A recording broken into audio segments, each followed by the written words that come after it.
La Viquipèdia en català complia aquest 16 de març el seu 10è aniversari. Des d'aquest dimecres i fins diumenge es duen a terme diversos actes de celebració arreu dels països catalans organitzats per Amical Viquipèdia, una associació sense ànim de lucre que té per objectiu difondre el coneixement lliure en català.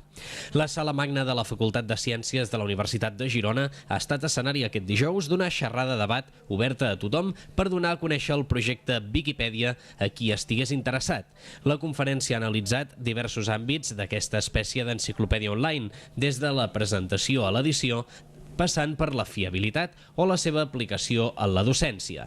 En aquest sentit, la directora de la Càtedra de Cultura Científica i Comunicació Digital de la UDG remarcava les potencialitats de la Viquipèdia en aquests dos camps. Realment la Viquipèdia jo crec que avui dia quasi bé és tot.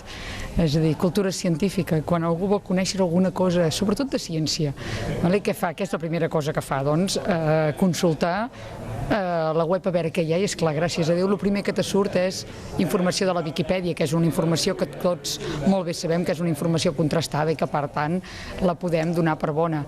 Hi ha molta més informació de ciència, però sabem que si ens referim a la Viquipèdia, doncs anem per segurs. La xerrada ha comptat també amb la presència d'Arnau Duran i Marc López, estudiants de l'Escola Politècnica Superior de l'UDG i membres d'Amical Viquipèdia.